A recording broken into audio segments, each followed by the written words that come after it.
See, in this season for me, I keep getting brutally confronted by my own humanity. And right there, it's actually not void of heaven, it's full of it.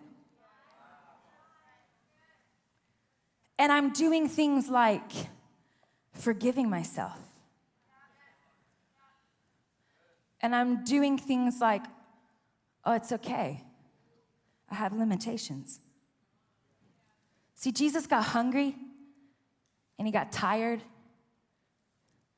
and he got frustrated. But he never, ever separated himself from the Father. Do you think frustration is a sin? Only if it separates you from the Father. Do you understand? We're in the garden moment at the end of Mark 14, and Jesus is overwhelmed with sorrow, and he's asked his 3 friends to stay with him. And it says that he goes a short distance further and falls down. So he's not in the next garden. He's actually still with them. So they can hear everything. And he's groaning, and he's weeping, and he's asking for help. Do you think it's so stunning? I think it's so amazing that Jesus asked the Father for help. How much more permission do you have to be needy? He modeled a glorious humanity. And he loved it so much, he kept it. And he still has it.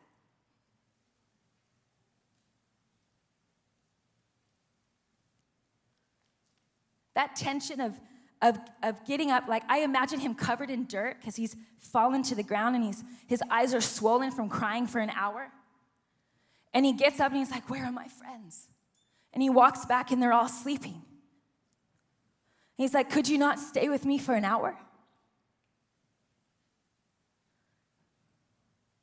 See, when we strip away the heart of Jesus and we make him mechanical, a Jesus that we can't actually ever be like. He comes over and he's, emotionless. Could you not even stay with me an hour? Sin is crouching at your door. I'm gonna go back over here. No, he's swollen eyes, sweating blood. He's covered in blood from wiping it off his face, dirt all over and he's walking, he's like, could you not even stay with me? The longing of Jesus to have his friends there. Do you have permission to long for the same thing? If you give him back his humanity, he will give you back yours. And in it, it will be the meeting place. His skin is your meeting place. His humility to put on us. Why? So that you would feel known forever. That you would feel seen. That you would feel understood. That you would not go over to the other side of the house and grieve and then come back to Jesus happy. But that you would learn to sit in the tension with him. You know, the Father, lately I've been grieving many, many things that I can't even say now. I've been robbed of so much in the last 20 years. And the Father said, we are going to talk about this. And I said, I don't want to talk about it. And he's like, Melissa, I'm brokenhearted too.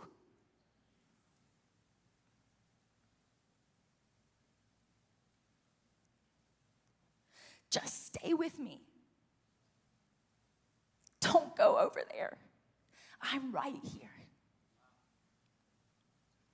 And I've had to learn how to be with him in my frustration, how to be with him in my disappointment, how to stay with him.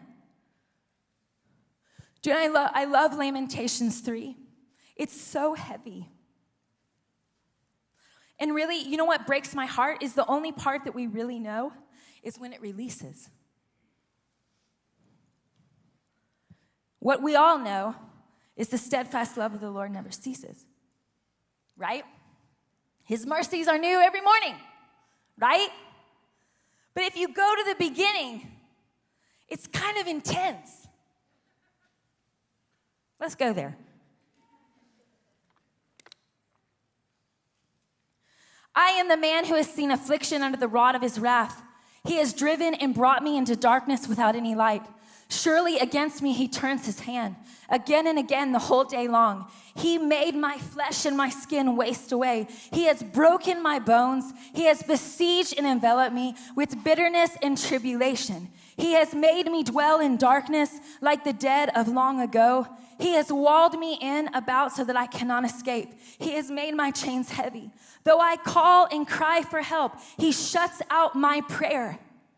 He has blocked my ways with blocks of stone. He has made my paths crooked. He is a bear lying in wait for me, a lion in hiding. He turned aside my steps and tore me to pieces. He has made me desolate. He has bent his bow and set me as a target for his arrow. He drove into my kidneys the arrows of his quiver. I have become the laughingstock of my people. He has filled me with bitterness. He has sated me with wormwood. He has made my teeth grind on gravel and made me cower in ashes. My soul is bereft of peace. I have forgotten what happiness is. So I say, my endurance has perished, my hope from the Lord. Remember my affliction and my wanderings, the wormwood and the gall. My soul continually remembers it and is bowed down within me. But it's a lot of tension to get to the but. This I call to mind, and therefore I have hope. The steadfast love of the Lord never ceases. His mercy never comes to an end. They are new every morning. Great is your faithfulness. The Lord is my portion. Therefore I will hope in him. And here's the kicker. The Lord is good to those who wait for him, to the soul who seeks him. See, I would venture to say that we would never have had the release without the bitter tension. See, we're looking for the release, and we don't want to walk through the tension. We just want the beauty. The steadfast love of the Lord never ends. But we don't actually want to walk through the tension. The honesty before God, to embrace the humanity of Jesus, the way he covers us, the God that became man, the man that is God.